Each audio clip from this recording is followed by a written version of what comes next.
Říká se, že zjevení komety na noční obloze je často předzvěstí časů zvratů a neklidu.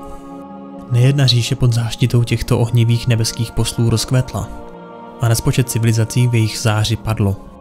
Dokonce i samotné hvězdy mohou přeci zmizet z nebes. Pravda, jak se zdá, je mnohem znepokojivější.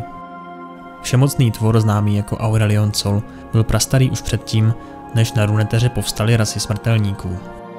Byl zrozen z prvního výdechu samotného stvoření. Jinými slovy, Aurelion existuje od počátku existence všeho. Ať už hvězd, vesmíru či galaxií.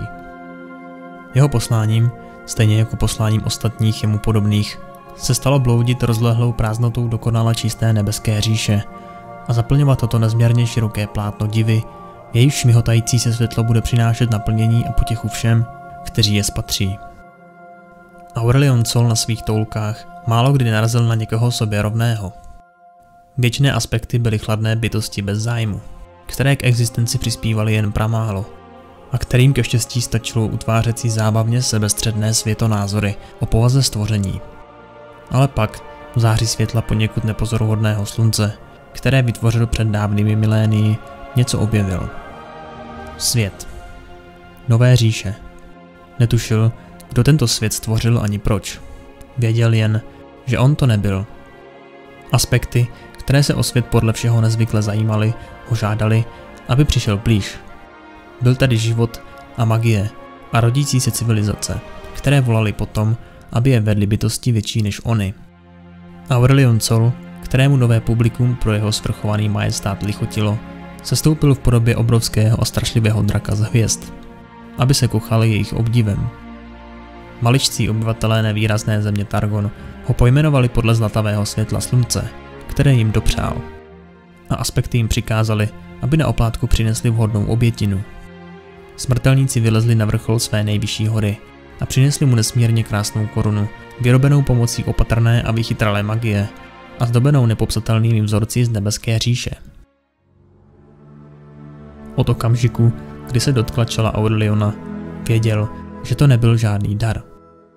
Ta prokletá věc se k němu přitiskla tak nepředstavitelnou silou, že ji ani on sám nedokázal sundat. A následně cítil, jak mu jeho znalosti o slunci a jeho stvoření kradou mysli, které byly mnohem podřadnější než ta jeho. Ba co hůř, moc koruny ho vymrštila zpět do nebes a zabránila mu se opět přiblížit ke světu Runeterry.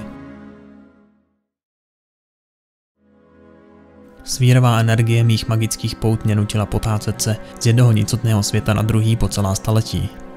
A nyní mě dovedla sem. Zpět na ten povědomý, nepříjemný kus skály. Hvězda, která dala život této planetě, byla jedním z mých raných výtvorů. Stvořil jsem ji z čiré záře a lásky. Ten překrásný okamžik, kdy se poprvé rozžehla a zářila všemi barvami, které svou nádheru zjeví pouze svému stvořiteli. Jak moc mi chybí praskání energie čerstvě zrozené hvězdy a teplo, které příjemně rozpaluje můj obličej.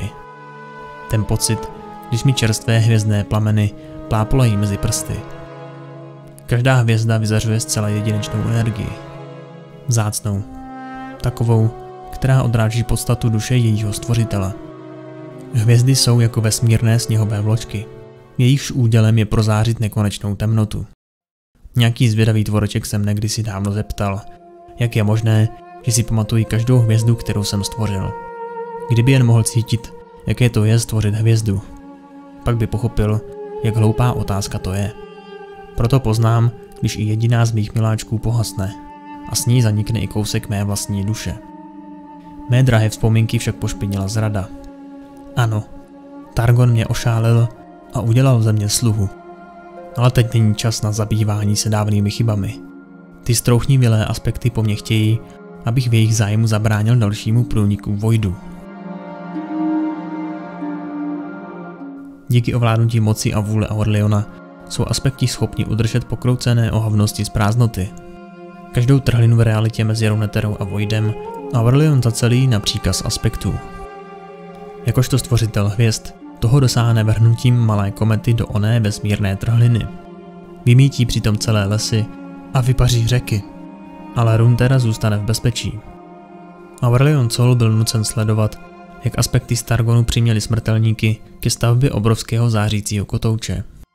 Díky němu využívali jeho nebeské síly k tomu, aby vytvářeli nesmrtelné boží válečníky pro nějaký neznámý konflikt, který se podle všeho měl teprve odehrát. Rozčilený Aurelion viděl, jak ostatní hvězdy na nebeské klenbě hasnou kvůli nedostatku péče a údržby a snažil se vymanit z područí koruny. Byl to přece on, kdo dal ve vesmíru zrodit jejich světlu. Proč teď musí být spoután aspekty a jejich mrzkými pěšáky? Zařval radostí, když sluneční kotouč selhal, ale v zápětí viděl, jak ho nahrazuje druhý a ještě silnější. Když nakonec na svůj osud rezignoval, sledoval, jak boží válečníci zabíjejí své soupeře, pak štěbetající stvoření z čiré temnoty a nakonec sami sebe. Pak, sotva déle než za pouhé mrknutí oka hvězdného draka, byl onen svět spustošen sérií čarodějných katastrof a Aurelion Sol konečně seznal, že Targon a nenáviděné aspekty jsou téměř bezbrané. Když opatrně kroužil zpátky, všiml si, že magie, jež ho poutala, slábne. Z jeho koruny začaly odpadávat střípky zlata, z nichž každý zářil na obloze jako kometa. Vůle stvořitele hvězd se dokázala osvobodit na malý okamžik a naprosto zničit hostitelské tělo jednoho z aspektů. Vypadá to, že už je jen otázkou času, kdy se Aurelion osvobodí natrvalo a bude se moct pomstít. Vůči Runeterře chová vroucí věčnou nenávist. Jistě to bude zde, na tomto světě, kde se kosmická rovnováha opět přikloní v jeho prospěch. A spolu s ní se i samotný vesmír stane svědkem osudu těch, kteří se odvážili ukrást moc stvořitele hvězd. Malá část mé mysli je nyní volná a až nastane ten správný čas, vrátím se zpět na tento svět. Přijdu na kloup té prapodivné energii a na dobro zpřetrhám provazy, jež mě poutají. Vzlétám navzdory gravitaci tohoto světa, Runetery, a cítím z Targonu emoci, kterou jsem u nich doposud nepoznal. Strach.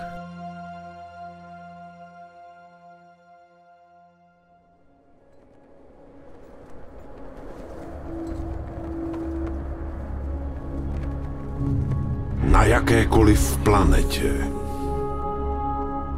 v jakékoliv galaxii, vždy v údivu vzhlížejí k nebesům.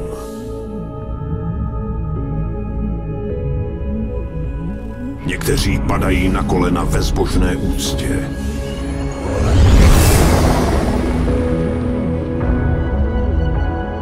Jiní se schovávají za hradbami a ve věžích.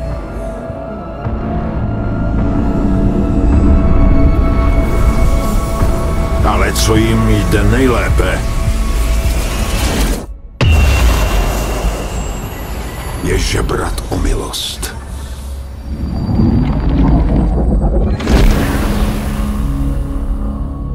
Je to rozkošné.